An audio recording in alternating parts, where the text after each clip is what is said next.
एक आयत खुदा के कलाम में लिखी हुई है, और अगर आप निकालेंगे यशाया नबी की पुस्तक उसके 17वें अध्याय को, यशाया नबी की पुस्तक उसका 17वां अध्याय आपके बाइबल में दिया हुआ है, और खुदा ऐसी जगह के बारे में बातचीत कर रहा है जो जगह से परमेश्वर का एक बड़ा घनिष्ठ संबंध था। एक बड़ा घनिष्ठ संबंध, आप कहिए घनिष्ठ संबंध, कहिए घनिष्ठ संबंध, एक बड़ा गहरा रिश्ता था उसका आपके साथ, लोगों के साथ रिश्ता हुआ करता था। परमेश्वर वहां रहकर अद्भुत काम किया करता था, चमत्कार किया करता था, और अपनी उपस्थिति को बनाए रखता था। ऐसी जगह के बारे में जहां पर उसके लोग थे, अपने लोग थे। आप भी तो कहते हैं ना, हम भी कहते हैं मैं उसका जन हूं, परमेश्वर का जन हूं, परमेश्वर के जन। लेकिन होता क्या था कि परमेश्वर के लोगों ने परमेश्वर की आज्ञाओं का जब उल्लंघन किया, यह बात उन्हें समझ में नहीं आई। उल्लंघन करना कभी ऐसे लोगों को समझ में नहीं आता है कि जिनको शैतान ने उनके दिमाग को बंद कर दिया, सोचने के लिए बंद कर दिया। सोचो ही नहीं बेटा, क्यों सोच रहे हो? आज मसीहत की हालत इसलिए खराब है क्योंकि हम परमेश्वर की बहुत सी बातों को रिसीव ही नहीं करना चाहते, और हम ये सोचते हैं सब कुछ बहुत अच्छा, क्या करना होगा, जब होगा सब ठीक है, हमारा बहुत अच्छा चल रहा है। तो यहां पर जिसकी चर्चा लिखी हुई है, आप पढ़ेंगे यहां पर तो लिखा है दमिश्क के विषय भारी भविष्यवाणी। क्या लिखा है? दमिश्क के विषय भारी भविष्यवाणी। मैंने पिछले 2 अध्यायों को पर गौर नहीं किया, छोड़ दिया, क्योंकि उन अध्यायों को मैं पिछले समय में जब 14 अध्याय तक पढ़ा रहा था, उनके बारे में ऑलरेडी बहुत सी चीजें बता चुका हूं। इसलिए मैं 17वें अध्याय पे आया हूं, और यहां पर डेमेस्कस, अंग्रेजी में दमिश्क को डेमेस्कस कहते हैं, दमिश्क के विषय में भारी भविष्यवाणी, बर्डन ऑफ डेमेस्कस। और लिखा, देखो दमिश्क नगर ना रहेगा, वो खंडहरी खंडर हो जाएगा। अरे बताओ, ये है कौन दमिश्क? ये जगह क्या है? हमने आपको बताया ऐसी जगह जहां पर परमेश्वर बड़े अद्भुत काम कर रहा है, बहुत चमत्कार किए उसने। वहां पर परमेश्वर के अपने लोग रहते हैं, और उसके विषय में कह रहा है, भाई आदमी दुनिया पर गुस्सा नहीं होता। दुनिया में कितने भी अपराध होते रहे, क्या चाके सबको डांटता रहता, मारता रहता, कब किस पे गुस्सा होता? अपने पे, किसी अपने पे, कहिए अपने पे, किसी अपने से कहता। तो खुदा बाप उन्हीं लोगों से बातचीत कर रहा है जो दमिश्क के लोग हैं। दमिश्क एक जगह है, और ये क्या जगह है? जब मैं बाइबल में पढ़ रहा था, बाइबल के अनुसार कि ये सीरिया एक देश है जिसकी राजधानी है दमिश्क। सीरिया की राजधानी दमिश्क है, और आज इसे बाइबल के अनुसार जो वो नक्शा है उसको जॉर्डन कहते हैं, सिटी ऑफ जॉर्डन। और उसके विषय में कह रहा है कि भारी भविष्यवाणी, इतना गुस्सा हो गया, इतने अपराध बढ़ गए कि उसकी समझ में यह आ रहा है कि उसके लिए कहता है दमिश्क नगर ना रहेगा। अरे बाप रे बाप, क्या कह दिया! हम लोग भी तो खुदा के लोग हैं, हम लोग भी तो परमेश्वर के जन अपने आप को कहते हैं। वो खुदा के बच्चे हैं, खुदा के लोग हैं, उस जगह पे रहते हैं।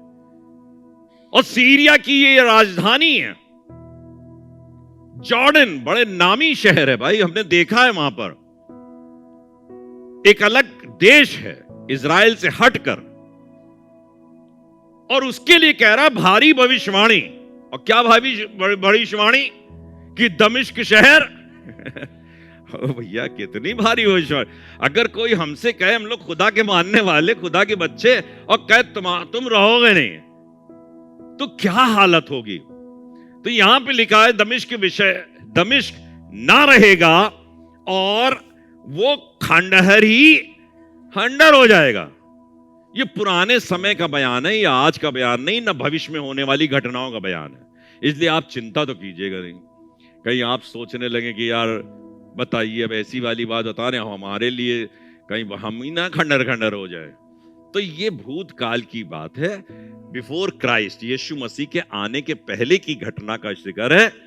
और तकरीबन ये 721 बीसी का जिक्र है, जब वहां पर बाबुल का राज्य हुआ करता था।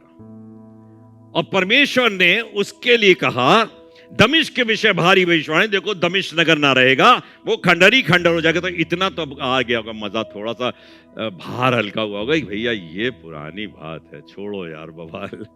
तो अभी जो कुछ बताएंगे तो टल गया मामला, जैसे नहीं विपत्ति टल गई। लिखा हुआ दूसरे पद के अंदर, अरोएर के नगर निर्जन हो जाएंगे। अरोएर के नगर, अरोएर एक स्थान है और अरोएर एक नदी का नाम है।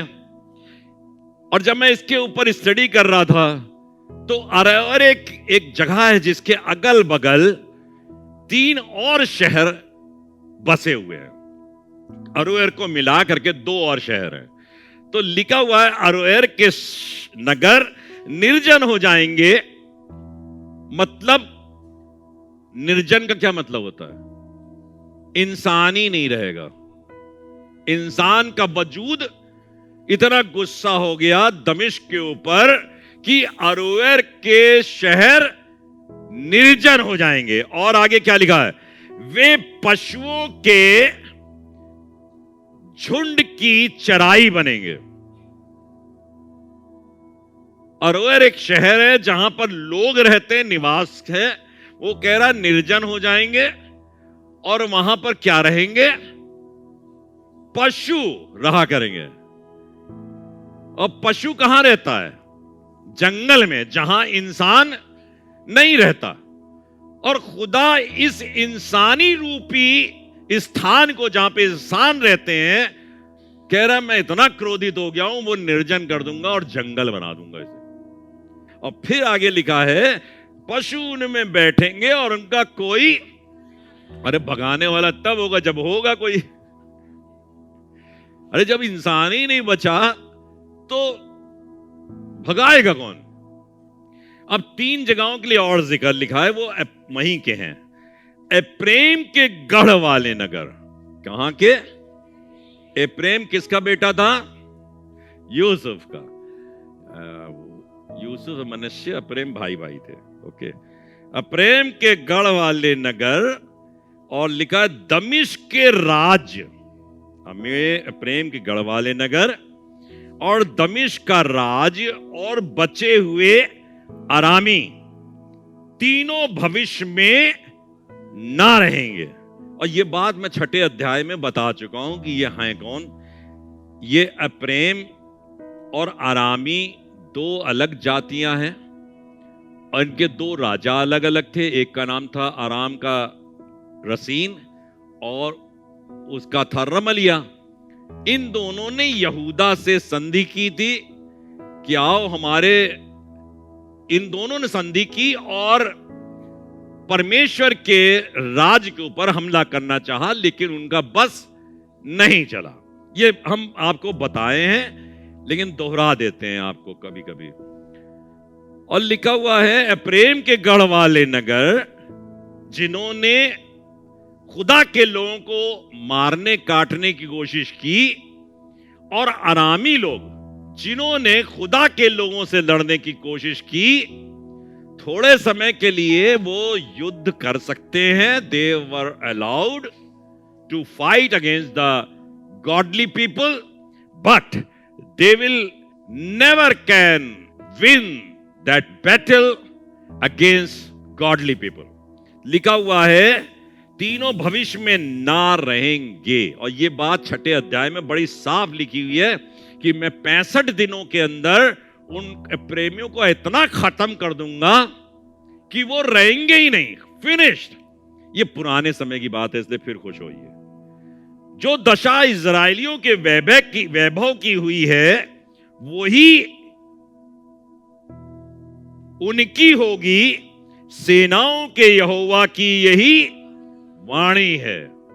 जो दशा उसने इजराइलियों की जिन्होंने परमेश्वर की आज्ञा का उल्लंघन किया, वही दशा इनकी भी होगी।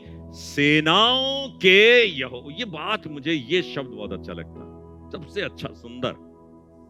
सेनाओं का यहोवा, ये सेनाओं का यहोवा समझ में आता कि हाँ, कोई सेना है जिसका परमेश्वर वो है, और हम उस पर विश्वास करते हैं। वो हमारी तरफ से युद्ध करने वाला है, वो हमारी तरफ से लड़ाई करता। सेनाओं का यहोवा, उसकी ये वाणी है। चौथे पद में लिखा है, उस समय याकूब का वैभव घट जाएगा। अब याकूब के बेटे थे। कितने बेटे थे? कितने बेटे थे? 12 बेटे थे। याकूब का वैभव घट जाएगा और उसकी मोटी देह दुबली हो जाएगी, और याकूब ही जाकर आगे इजराइल बना। तो लिखा याकूब का वैभव। और हम लोग भी जो प्रार्थनाएं करते हैं, इब्राहिम, इजाक, याकूब के परमेश्वर, मतलब उनका परमेश्वर है। हम भी कहते हैं हमारा वो परमेश्वर है, आपका परमेश्वर है। लेकिन आपत्ति कहां पर है? जब हम कहते तो हैं, लेकिन सच बताएं, परमेश्वर नहीं कहता कि तुम मेरे लोग। दोनों चीजें होनी चाहिए, वाइस वर्सा होनी चाहिए। आप भी कहें तू मेरा पिता है, अब्बा है, और वो कहे तू मेरा पुत्र है, तू मेरा बेटा है, तब ये संबंध प्रगाढ़ हो जाता है, घनिष्ठ हो जाता है। अगर एक ही हाथ हो तो ताली नहीं बजती। चाहे आप कुछ भी कहो, अपने हाथ को हवा में चलाने वाले बनोगे, इसके लिए दूसरे हाथ को आने की आवश्यकता पड़ेगी। ठीक इसी प्रकार से हम कहें खुदा तू हमारा खुदा है, और वो कहे हां तुम मेरे लोग हो, तुम मेरे जन हो। खुदा इस समय याकूब से इतना गुस्सा हो गया, जिसको उसने इजराइल बनाया, जिसको उसने अपने लोग बनाया, लेकिन गुस्सा हो गया तो कहने लगा याकूब का वैभव किसे कहते हैं? जलाल। किसे कहते हैं? ग्लोरी। आपकी उपस्थिति आपके खानदान के लिए, आपके आस पड़ोस के लिए, आपके लोगों के लिए एक महिमा का कारण। लोग आपसे कहते हैं भाई आप बहुत अच्छे हैं, बहुत अच्छे लोग हैं। तो खुदा कह रहा है इसी तरीके से याकूब के लोगों को भी मैंने अपनी महिमा के लिए चुना है, वो मेरी महिमा उजागर करें। इजरायली लोग क्या करें? याकूब को इजराइल का दर्जा दिया तो उसने क्या कहा? तुम मेरे लोग हो, तुम मेरे वंश हो, तुम में से ही प्रभु यीशु मसीह निकलेगा। ठीक है, तो खुदा का कलाम कह रहा है याकूब का वैभव घट जाएगा, उसका घट जाएगा। भाई बहुत, ये बात कितनी खराब नहीं लगती कभी? हम जिस परिवार में ताल्लुक रखते हैं, हमसे हमारा बाप कहे अब तुम्हारा वो स्थान नहीं है, तुम्हारा वैभव घट गया, ग्लोरी घट गई, अब तुमसे बढ़कर हम दूसरे को इस्तेमाल करेंगे, तो होगा क्या? दुख लगेगा ना। दुख लगना चाहिए भी दुख, ताकि आप अपनी ग्लोरी को दोबारा संजो सको, ग्लोरी को दोबारा वापस प्राप्त कर सको।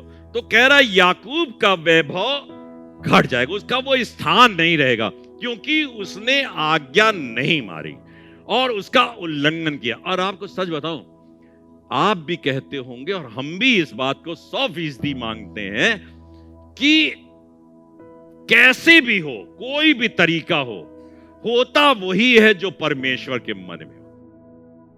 उसके लिए आपके मन को उभारे, या आपके पापा के मन को उभारे, या आपके पड़ोसी के मन को उभारे, अगर खुदा को आपको आज खाना देना है तो वो देगा, किसी भी रीत से देगा। वो किसी न किसी को उभारेगा, और उसको अगर नहीं देना है तो नहीं देगा, कर लो कुछ भी। तो मतलब परमेश्वर है हमारी ग्लोरी को बनाए रखने के लिए। किसी मनुष्य के ऊपर आश्रित होकर हम परमेश्वरी प्रतिभा को हासिल नहीं कर सकते। तो इसलिए कह रहा है याकूब का वैभव घट जाएगा और उसकी मोटी देह, कैसी मोटी देह। हो नहीं जाते हैं खा खा के मोटे हुए जा रहे हो, जुगाली कर नहीं रहे हो, काम करते नहीं हो, उसके अंदर हल के नीचे अपने आप को लाते नहीं हो, ताकि हल के नीचे लाओ और काम हो। सारी चीजों को तुम अपने अनुसार करना चाहता हो ताकि मैं खुश रहूं, मेरे तरीके सब ठीक रहें। खुदा कह रहा है याकूब का वैभव घट जाएगा। फिर क्या लिखा है? लिखा है और ऐसा होगा जैसे लवने वाला अनाज काट कर बालों को अपनी अंकवार में समेटे, वह रपाईम नामक तराई में कोई सीला बीनता हो। क्या भैया? और ऐसा होगा जैसे लवने वाला।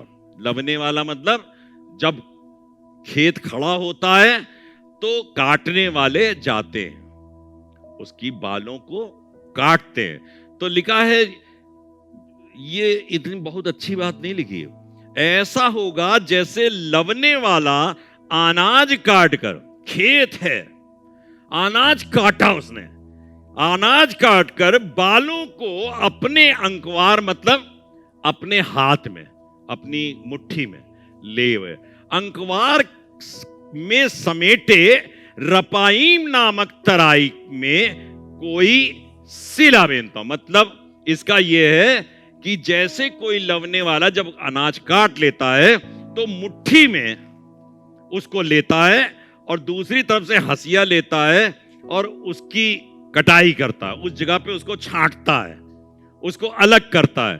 तो खेत तो बहुत बड़ा था, उम्मीदें तो बहुत बड़ी थी, लेकिन आपका खेत परमेश्वर ऐसा कर देगा कि जब आप बटोर के लाओगे तो सिर्फ अंकुआर भर लाओगे अपनी गोदी में। अब ऐसा खेत कोई काटे जिसके सिले को मतलब उसके बालों को अपनी गोदी में लिए चलाए, बताइए क्या खाएगा और क्या खिलाएगा, क्या दुनिया में देगा, अपने देश में क्या खिलाएगा।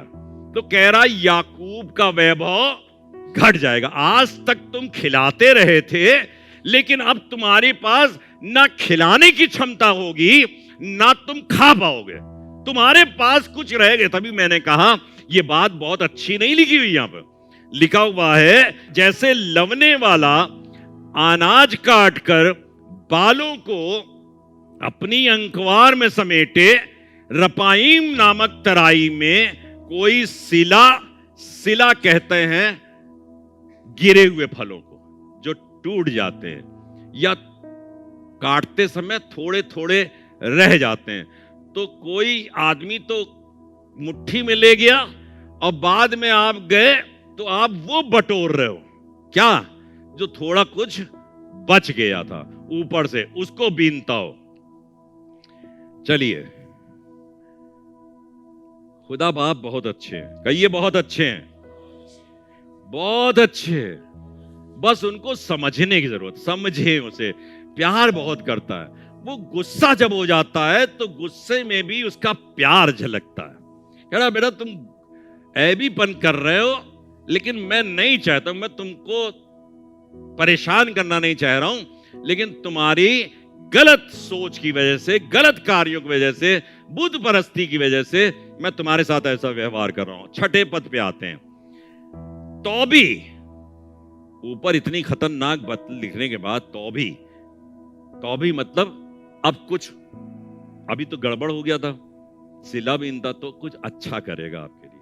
तो अभी जैसे जलपाई वृक्ष के झाड़ते समय कुछ फल रह जाते हैं, जलपाई मतलब जैतून, उसके वृक्ष के जब फलों को गिराते हैं तो पेड़ इतना बड़ा है तो सारे तो नहीं गिर जाते, लेकिन फिर भी कुछ रह जाते हैं। जलपाई वृक्ष के झाड़ते समय कुछ फल रह जाते हैं, अर्थात फुनगी पर नहीं चढ़ पाए वहां तक, तो फुनगी पर दो तीन फल, मतलब ऐसे, जॉर्डन के लिए बात कर रहा, ऐसे रह जाओगे, इतना बर्बाद कर दूंगा, नामो निशान नहीं मिटाऊंगा, थोड़े थोड़े रह जाओगे, जैसे जलपाई पर के बचे हुए फल जो फुनगी पर रह जाते हैं। और आगे क्या लिखा है, अर्थात फुनगी पर 2-3 फल, और फलवंत डालियों में कहीं कहीं 4-5 फल। बाप कैसे समझाते थे उस समय, फलवंत डालियों में जो फल दिया करते थे। एक समय था जब उनमें बहुत ढेर सारे फल आते थे, लेकिन आज परिस्थिति इतनी खराब हो गई कि फलवंत डालियों में कहीं कहीं 4-5 फल रह जाते हैं। वैसे ही उनकी सिला बिनाई होगी, मतलब सारे खत्म हो गए। मैंने आपको बताया था बाद में सिला बिनाई, मतलब सिला मतलब जो बचा हुआ है। याकूब के वंशजों से इतना नाराज हो गया कि दमिश्क के इलाके से इतना नाराज हो गया कि वो कह रहा बाद में तुम्हारी सिला बिनाई होगी भाई, बस बटोरे जाओगे, किसी तरीके 4-5 फल मिल गए, 2-3, यही तो लिखा ना, लिखा हुआ झाड़ते समय कुछ फल रह जाते हैं, अर्थात फुनगी पर 2-3 फल, फलवंत डालियों में कहीं कहीं 4-5 फल रह जाते हैं। वैसे ही उनकी सिला बिनाई होगी। इज़राइल के परमेश्वर यहोवा की यही वाणी है। इज़राइल के खुदा अपने लोगों को प्यार भी बहुत करता है, लेकिन हमारे अपराधों की हमको सजा भी देता है। लिखा है, मैं तुमको बहुत प्यार करता हूं बेटा, इज़राइलियों मैं तुमको बहुत प्यार करता हूं। ए सीरिया के रहने वाले, ए जॉर्डन के रहने वाले, दमिश्क के रहने वाले, प्यार करता हूं, लेकिन तुम्हारे अपराधों का मैं बदला दूंगा। ये कार क्या कर रहा है, कैसे होगा ऐसा? लिखा है 9वें पद में, उस समय उसके गढ़ वाले नगर, देखिएगा, उस समय उसके गढ़ वाले, गढ़ सबसे मजबूत जगह कहते हैं, मतलब किलों को कहते हैं, जहां पर खूब सारे सैनिक हो, चारों तरफ दीवार हो, बढ़िया मजबूत हो, किला बना हुआ हो, कोई गोली और कोई तीर ना चला पाए, कोई बम ना छोड़ पाए। तो लिखा है उस समय उनके गढ़ वाले नगर, कैसे? वन कहां होता है, नगर कहां होते हैं? उल्टा हुआ कुछ। जंगल जहां पे इंसान नहीं रहता उसे कहते हैं वन। तो तुम्हारे गढ़ वाले नगर, जिन पे तुम बड़ा घमंड करते थे, बड़ा मजबूती है, हमारा मिशन कंपाउंड है, ये ईसाई बस्ती है, यहां पे कुछ नहीं हो सकता। लेकिन गढ़ वाले नगर क्या करेगा? घने वन, अरे बाप रे, घने वन, वन ही वन है, वहां जानवर रहेंगे, तेंदुआ रहेगा, चीता रहेगा, रीछ रहेगा। आगे लिखा है, और उनके निर्जन स्थान पहाड़ों की चोटियों के समान है। निर्जन स्थान, पहाड़ों की चोटियां कैसी होती है? अब जरा थोड़ा सा इसको समझिए। पहाड़ों की चोटियां होती हैं, जैसे यूं आंख उठाई और देख लिया, है ना, तो आपको चोटी दिखाई पड़ती, यूं करके देख लेते हैं, अच्छा ये है पहाड़ों की चोटियां। तो निर्जन स्थान ऐसे हो जाएंगे, वहां पर एक को आदमी नहीं मिलेगा, तुम ऐसे ही देख लोगे कि यहां, अच्छा कानपुर शहर कहां तक है, अच्छा ये है कानपुर शहर, पूरा पूरा शहर ऐसे देख लोगे। निर्जन स्थान मतलब वहां पे सब कुछ खत्म हो गया, फिनिश्ड, अब कुछ भी नहीं बचा। तो जैसे तुम पहाड़ों की चोटियों पर दृष्टि का डालकर पहाड़ों की चोटियों को देख लेते हो, तुम्हारे निर्जन स्थान कैसे हो जाएंगे? उस समय उनके गढ़ वाले नगर घने वन और उनके निर्जन स्थान पहाड़ों की चोटी के समान होंगे। जो इजरायलियों के डर के मारे मतलब छोड़ के भाग गए। और हमने यही बताया कि खुदा ने अपने लोगों को तितर बितर कर दिया, पूरे कहां, सारी दुनिया में। अब वहां जो उनका गढ़ वाला स्थान था वो तो वीरान हो गया, वहां तो कुछ बचा नहीं, और ये हो गया तितर बितर। कैसे तितर बितर हो गए, क्यों तितर बितर हो गए? डर के मारे। कहिए डर के मारे। डर के मारे, डर के मारे हमको बहुत सी चीजें करने में ऐतराज होता है, हम नहीं कर पाते हैं। तो हम आपको बताना चाहते हैं खुदा बाप फिर भी बहुत प्यार करता है। परमेश्वर आपसे, लिखा है उनके निर्जन स्थान पहाड़ों की चोटी समान जो इजरायलियों के डर के मारे छोड़ दिए गए, वे उजाड़ पड़े रहेंगे। वो उजाड़ पड़े रहेंगे। आगे चलते हैं। क्यों क्यों उजाड़ पड़े रहेंगे? क्योंकि, पढ़िए, क्योंकि तू अपने उद्धारकर्ता परमेश्वर को भूल गया। और किसको भूल गया? 3 चीजों को भूल गया। पहली चीज, तू अपने उद्धारकर्ता को भूल गया। पहली चीज, उद्धारकर्ता कौन है? यीशु मसीह। किसको भूल गया? यीशु मसीह को भी भूल गया। उसने तेरे लिए अपनी कुर्बानी दी, सब कुछ दिया, लेकिन तू उसे, आज भी यही हाल है। हम लोग गुड फ्राइडे मनाए, गुड मॉर्निंग मनाए, क्या होता वो क्रिसमस, तब मनाए, लेकिन ये एक प्रथा बन गई। प्रथा कि 3 मजूसी आए और सोना मूल्यवान लाए और बच्चा पैदा हुआ। ये सब एक प्रथाएं हैं जो चलती चली जा रही हैं। लिखा हुआ है परमेश्वर के वचन के अंदर, क्योंकि तू अपने उद्धारकर्ता को, वो बच्चे को, वो जो जन्म ले रहा है, जो खुदा का बेटा है, जो आसमान छोड़कर जमीन पर आया, उसको तू भूल गया। और किसे भूल गया? अपने परमेश्वर को भी भूल गया। God the almighty, God the almighty, उसको भी तू भूल गया। ना उसकी फिक्र है, ना इसकी फिक्र है। किसकी फिक्र है भाई? उसको तू भूल गया और अपनी दृढ़ चट्टान का स्मरण। दृढ़ चट्टान कौन है? ये भी, हाँ सही बोल रहे हो, हाँ, यीशु मसीह। यीशु मसीह ही हमारी दृढ़ चट्टान है। यीशु मसीह को तू भूल गया, उद्धारकर्ता को भूल गया। उसने उद्धार दिया, बलिदान दिया, उसको भी याद नहीं रखा। दृढ़ चट्टान को भूल गया, खुदा को भूल गया, सब कुछ तू भूल गया। और लिखा हुआ है, इस कारण चाहे तू मन भावने पौधे लगाए। इस कारण, मन भावने मतलब किसी को गुलाब पसंद, किसी को चमेली पसंद, किसी को गेंदा पसंद, किसी को गुलदाउदी पसंद, जो भी पसंद हो, लोग अपने घरों के अंदर पौधे लगाते हैं। तो लिखा है, चाहे तू मन भावने पौधे लगाए।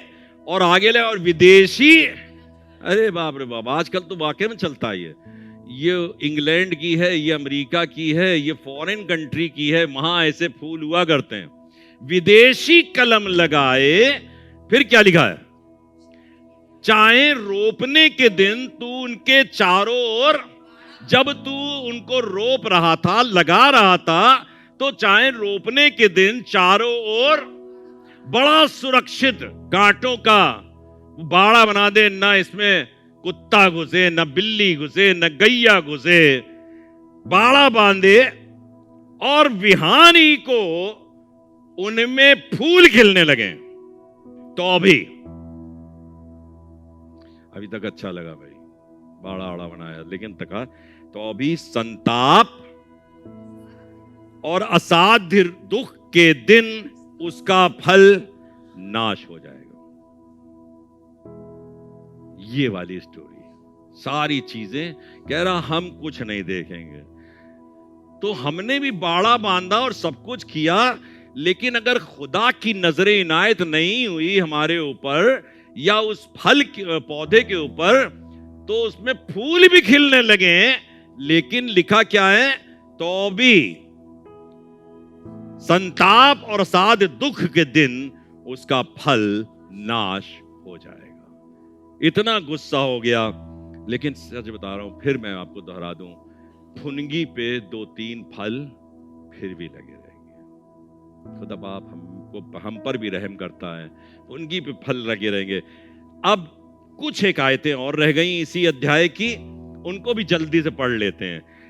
लिखा हुआ है, हाय हाय, क्या लिखा है? हाय हाय, देश देश के बहुत से लोगों का कैसा नाद हो रहा है। हाय हाय, देश के बहुत से लोगों का कैसा, क्योंकि सब कुछ बर्बाद हो गया। इधर देखिए, क्योंकि सब कुछ बर्बाद हो गया, चारों तरफ तितर बितर हो गए, पूरी दुनिया के अंदर तितर बितर हो गए। अब तो ना कोई मिशन कंपाउंड रहा, ना कोई मसीही समाज रहा, अब तो सब भटके हुए हैं, इधर उधर कुछ इधर कुछ उधर। कोई भी ठीक ठाक सुरक्षित नहीं है। गढ़ वाले नगर निर्जन हो गए, गढ़ वाले नगर वन बना दिए गए, वन बन गए वहां पर। अब वहां कोई नहीं। हालत खुदा के लोगों की कुछ इसी तरीके से पिछले समय में हो गई। लेकिन परमेश्वर कह रहा है, हाय हाय, देश देश के बहुत से लोगों का कैसा नाद, मतलब शोर हो रहा, बहुत मगन है, खूब ढोल और नगाड़े गूंज रहे हैं। आज इसको मार दिया, कल उसको मार दिया, इसको खत्म कर दिया, अब कोई नहीं, अब तो हमारा राज है। वो चीता जो है ना, चीता है, रीछ है, शेर है, ये जंगल में आकर खूब नाद कर रहे हैं, है ना। वो भयानक पक्षी जानवर जो हमने समुद्र में से निकलता हुआ बताया था, सिंह, रीछ, चीता, भयानक पशु। अब देश देश, ये बताता है देश देश को। ये 10 राज्य जो आखिर में मैंने बताया, उंगलियों के बारे में चर्चा कर रहा था नबूकदनेस्सर के ख्वाब की, तो उसमें कहा देश देश के लोग हैं, खूब नाच होगा, खूब नगाड़ा बजेगा, खूब मजा आएगी। देश के लोगों में कैसा नाद हो रहा। आप भी जब ऐसी परिस्थितियां आए तो जरूर सोचिएगा कि देश देश के लोगों में ऐसा कोलाहल, लिखा हुआ नाद हो रहा है। वे समुद्र की लहरों की नाई गरजते हैं। कैसे गरजते हैं? समुद्र की लहर, समुद्र की लहरें अगर आपने देखी, मैंने देखी हैं, ऊंची ऊंची लहरें, आपने टीवी पे जरूर देखी होंगी, हैं 50 फीट 100 फीट ऊंची लहरें जब चलती हैं तो अपने वैभव में होती हैं, अपने शान में होती हैं कि घुस जाएंगी 10 मील अंदर और जो कुछ भी पाएंगी सब कुछ बर्बाद कर देंगी, सब कुछ खत्म, पानी पानी करके और गिरा के और समेट के अपने साथ समुंदर में ले जाएंगी। तो लिखा हुआ है, हाय हाय अब देखिए, खुदा बाप अभी तक कह रहा था, क्या कह रहा था? दमिश्क के विषय में भारी वचन, दमिश्क के विषय में भारी वचन जब दे दिया, खुदा बाप नाराज हुआ, उसने सजा दे दी। उसके बाद दुश्मन, एंटी क्राइस्ट, मुखालिफे मसीह और तब मुखालिफ दुनिया खूब नाद करेगी। आज भी नाद कर रही, चारों तरफ खूब नाद कर रही, खूब नाच रही, कूद रही है। लिखा, हाय हाय, देश के बहुत से लोगों में कैसा नाद हो रहा है। वे समुद्र की लहरों की नाई गरजते हैं और राज्य राज्य के लोगों का कैसा गर्जन हो रहा है। राज्य राज्य, देश देश और राज्य राज्य, स्टेट्स में भी कैसा गर्जन हो रहा है। वे प्रचंड धारा के समान नाद, प्रचंड धारा मतलब ऊंची विशाल काय धारा के समान आ जाएंगे, खराब कर देंगे, बर्बाद कर देंगे, नाश कर देंगे, खत्म कर देंगे चीजों को। हाय हाय, ये बात सब खुदा की तरफ से, अभी तक जितनी मैं बातें पढ़ा रहा हूं ये सब खुदा की तरफ से। खुदा भी कह रहा है, यशाया नबी की मार्फत से कह रहा, हाय हाय, देश देश के बहुत से लोगों में कैसा नाद हो रहा है। वे समुद्र की लहरों की नाई गरजते हैं, राज्य राज्य के लोगों का कैसा गर्जन हो रहा है। वे प्रचंड धारा के समान नाद करते हैं। राज्य राज्य के लोग बाढ़ के बहुत से जल की नाई नाद करते हैं, परंतु, कहिए परंतु, बड़ा तमाशा देख रहे हैं और बड़ा तमाशा देखेंगे। पिछले समय में खुदा बहुत नाराज हुआ, हमारी नाफरमानियों की वजह से वो नाराज होता है। लेकिन लिखा है परंतु, कहिए परंतु, परंतु वो उनको घुड़केगा। One day is coming very soon, one day is coming very soon. God is going to reign all over the world, all the universe. है तो आज भी राज्य करता, हम इस बात को क्या मानते हैं। लेकिन आज उसने छूट दे रखी है। दुनिया के चारों तरफ के अंदर समुद्र की बड़ी बड़ी प्रचंड लहरों के समान नाद होता है। लेकिन खुदा कह रहा है एक दिन आने वाला है जब मैं उनको घुड़कूंगा। जब खुदा घुड़कता है तब खतरनाक समय होता है। जब खुदा का, अरे खुदाई का तो क्रोध भड़का, तब वो कह रहा है दमिश्क तुम्हारे लिए भारी वचन। लेकिन आपको इतना तो समझना पड़ेगा और सबको समझना पड़ेगा, सारी जातियों को समझना पड़ेगा, ये परमेश्वर के लोग हैं, खुदा के लोग हैं। और परमेश्वर जिस तरीके से बाप अपने बच्चे को ताड़ना देता है लेकिन मार नहीं डालता, खुदा भी ताड़ना देता है लेकिन मार नहीं डालता, खत्म नहीं कर देता, फिनिश नहीं कर देता कि तुम्हारा वजूद ही खत्म कर दे। फिर भी अंकवार में वो सीला को बटोरे रहता है, अपनी मुट्ठी में लिए रहता है कि मैं इस मुट्ठी के अनाज को अपनी महिमा के लिए, अपने जलाल के लिए, अपनी ग्लोरी के लिए इस्तेमाल करूंगा और दुश्मन को मैं घुड़कूंगा। खुदा के कलाम में लिखा है लेकिन वो, परंतु वो उनको घुड़केगा, वे दूर भाग जाएंगे। कहां भाग जाएंगे? खुदा के लोग पर राज्य करने वाले, खुदा के लोगों का तमाशा बनाने वाले, खुदा के लोगों के मुखालिफ खड़े होने वाले। खुदा कहता है, और ये हमारी आशा है, ये हमारी आशा है, ये खुदा के लोगों की आशा है। अगर हम खुदा को प्यार करते हैं तो हमारी ये आशा बन जानी चाहिए, हम दुनिया के लोगों की तरह सिर्फ नाद करने वाले ना बने। लेकिन खुदा कहता है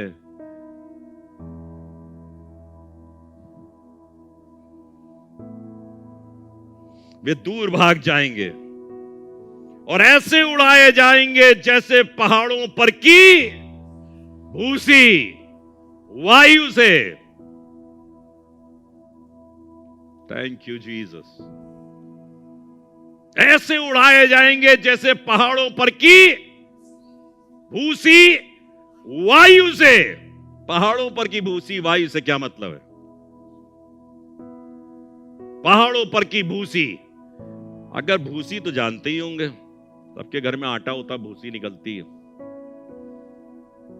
और वहां पर भूसी, और जब वायु चलती है तो पहाड़ को खाली कर देती है। कहां चली गई, कौन से दिशा में चली गई, कुछ पता नहीं।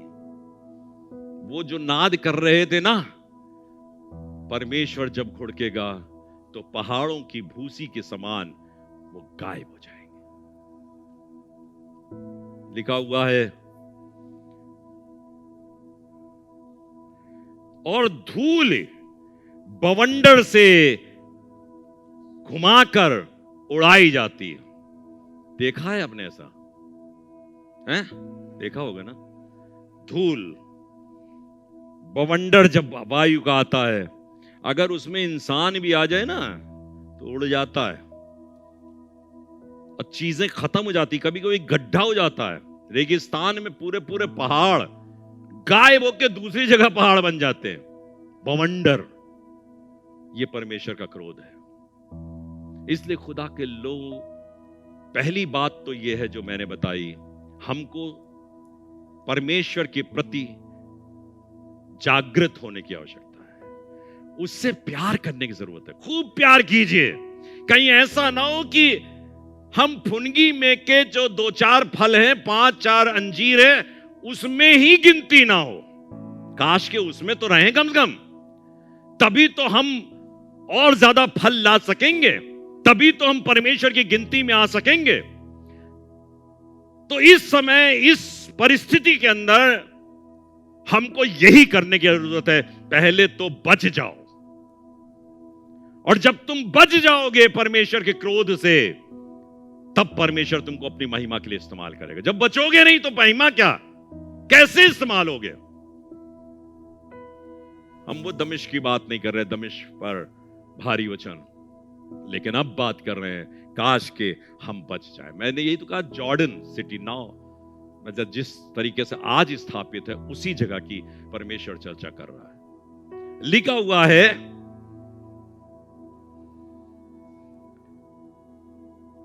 परंतु वो घुड़केगा, वे दूर भाग जाएंगे और ऐसे उड़ाए जाएंगे जैसे पहाड़ों पर की भाई की भूसी वायु से और धूल भवंडर से घुमाकर उड़ाई जाती है। आगे लिखा है, सांझ को देखो घबराहट है। क्या लिखा है? सांझ को देखो घबराहट है। आज हमारी और आपकी परिस्थितियां कुछ उसी डायरेक्शन में आगे बढ़ती चली जा रही, उसी डायरेक्शन, उसी दिशा में, कहिए उसी दिशा में, उसी दिशा में। अरे समझ ही में नहीं आ रहा क्या हो रहा है। सांझ को देखो घबराहट है और भोर से पहले, भोर से पहले लिखा हुआ है, वे लोप का मतलब गायब, फिनिश्ड। और ये खुदा जब आएगा तो वो ऐसा करेगा। जब परमेश्वर राज्य करने के लिए आएगा तब ऐसा, मैंने बताया था हरमगदोन की लड़ाई के बारे में, मैंने बताया था एक दिन की लड़ाई के बारे में कि वो एक दिन की लड़ाई होगी। तो लिखा है सांझ को तो क्या है, घबराहट होगी, लेकिन भोर से पहले क्या लिखा है, वे लोप हो जाएंगे, हो गए हैं। खुदा बाप जब युद्ध करने पे उतरेगा, आपको एक समय बताऊं जो यहोशू के समय में जिक्र आता है इसका, जिसके बारे में कहते हैं कि उसने कह दिया था कि सूरज ना डूबे, है ना, जैसे ही लिखा ना, सूरज ना डूबे। क्यों ना डूबे? क्यों? वाय? क्योंकि युद्ध चल रहा है, और जब सांझ हो जाएगी तो युद्ध बंद हो जाएगा। तो उसने सूरज को कहा, थमे रहना। ये दिन जिसकी मैं चर्चा कर रहा हूं, एक दिन ये इतना लंबा होगा कि दुश्मन को फना कर देगा, खत्म ही नहीं होगा। तभी लिखा है सांझ को तो घबराहट है। ये समय को दिखा रहा है कि ऐसा जैसे सांझ को घबराहट है, लेकिन भोर एक आने वाली है, एक सवेरा हमारी जिंदगी में उदय होने वाला है। जब खुदावंद यीशु मसीह आएगा तो इस समय को वो इस तरीके से इस्तेमाल करेगा कि दुश्मन का खात्मा कर देगा, दुश्मन का खात्मा कर देगा। और ये ऐसे लिखा हुआ है, फिर यशायाह नबी की पुस्तक 49वां अध्याय 22 पद पढ़िए, 23 पद पढ़िए। यहां कहता, प्रभु यहोवा यूं कहता है, देख मैं अपना हाथ जाति जाति के लोगों की ओर उठाऊंगा और देश देश के लोगों के सामने अपना झंडा खड़ा करूंगा। तब वे तेरे पुत्रों को अपनी गोद में लिए हुए आएंगे और तेरी पुत्रियों को अपने कंधे पर चढ़ाकर तेरे पास पहुंचाएंगे। राजा तेरे बच्चों के निज सेवक और उनकी रानियां दूध पिलाने के लिए तेरी धाइयां होंगी। वे अपने नाक मुंह पर रगड़कर तुझे दंडवत करेंगे और तेरे पांव की धूल चाटेंगे। तब ये जान लेंगी मैं यहोवा हूं, मेरी बाट जोने वाले कभी लज्जित न होंगे। मेरी बाट जोने वाले, हम खुदा की बाट जोने वाले, कहिए हम खुदा की बाट जोने वाले। किसी गलत फहमी के शिकार मत होइएगा। वजूद हमारा इस बात को नहीं बताता कि हम खुदा के लोग हैं, बस ये बताता है हम हैं। ये तो वो बवंडर बताएगा कि हम खुदा के लोग हैं या खुदा के लोग नहीं हैं। और ये हो इसलिए रहा है, आखिरी पद पढ़ के खत्म करूंगा, ये इसलिए हो रहा है क्योंकि खुदा ने उत्पत्ति की पुस्तक उसके 12वें अध्याय के 3 पद में कहा था, जो तुझे आशीर्वाद दे उन्हें मैं आशीष दूंगा, और जो तुझे कोसे उसे मैं श्राप दूंगा। भूमंडल के सारे कुल तेरे द्वारा आशीष पाएंगे। जो तुझे आशीष दे उन्हें मैं आशीष दूंगा। हमको सिर्फ सोचना यह है, क्या हम आशीषित लोग हैं? असेंबली ऑफ बिलीवर्स चर्च बनकी की बात छोड़िए, हम सिर्फ ये कहना चाहते हैं, कलीसिया अपनी जिंदगी में गौर करो, क्या तुम आशीषित लोग हो? अगर आशीषित लोग हो तो परमेश्वर कह रहा है, जो तुम्हें आशीष दे उसे मैं आशीष दूंगा। लेकिन आशीषित अगर नहीं है तो ये वाली बात हमारे लिए भूसी के समान साबित हो।